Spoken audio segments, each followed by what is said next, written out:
3 o'clock this morning, the House and the Senate dropped this 1,012-page, $1.2 trillion government spending bill. And if this thing isn't passed by tomorrow night at 11:59 p.m. Eastern, the U.S. government is going to partially shut down. So this video is going to explain what's in this bill, what the government is spending our taxpayer money on, whether they can pass this thing before the government shuts down, and what's going to happen if they can't.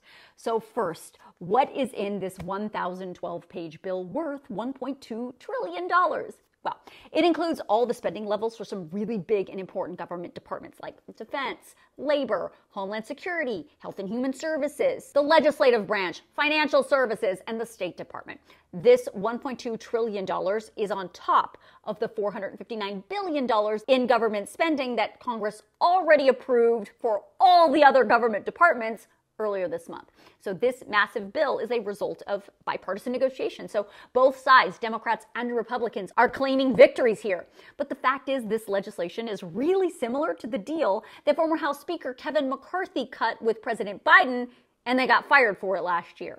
Generally, funding for domestic programs, so the programs that you would probably consider helping Americans, remains flat. Lawmakers did not add any money for any new programs, and when you average it all out, they didn't really cut a lot either.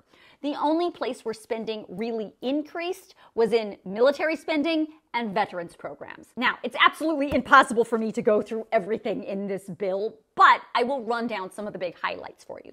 So this bill funds 22,000 more Border Patrol agents. It adds 7,500 more migrant detention beds than last year. It adds money for high-tech gear to monitor the border. It does not allow any money to build a wall, nor does it allow any funding for the main UN agency that provides aid to Palestinians in Gaza through March of 2025. It increases military pay for U.S. service members by more than 5%. It adds 12,000 visas for Afghans who helped the U.S. military.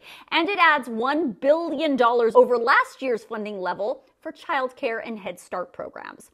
Lawmakers also increased security funding levels to protect the Supreme Court justices and their homes. Now, one more thing I want to point out to you that I was reading in this bill. Remember how everyone was really concerned about the help the federal government was giving or not giving to the victims of the Maui wildfires last year?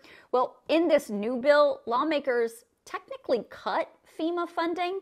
They allocated more than $25 billion for FEMA to address natural disasters and to help victims. And of course, $25 billion is a big number, but it's actually almost $73 million less than FEMA got last year. Now, let's talk about the plan to pass this thing and avoid a government shutdown. As we speak, lawmakers are furiously reading this thing because the House Speaker wants to put it on the floor for a vote tomorrow morning. He has completely ignored the 72-hour rule that he agreed to when he took over as Speaker. That rule gives lawmakers 3 days to look over any new legislation before it goes for a vote. And some hardline conservatives are obviously pissed about this. They are calling it a disaster, disgraceful, and more Washington dysfunction.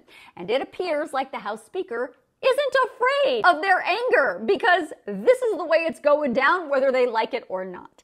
Regardless of all the drama, it appears like this massive bill will pass in the House tomorrow morning. And that means it'll be up to the Senate to pass it before 11:59 p.m. tomorrow night and have the president sign it. But in order for the Senate to pass it by tomorrow night, all 100 senators have to agree to what's called unanimous consent. And it is unclear if that is going to happen.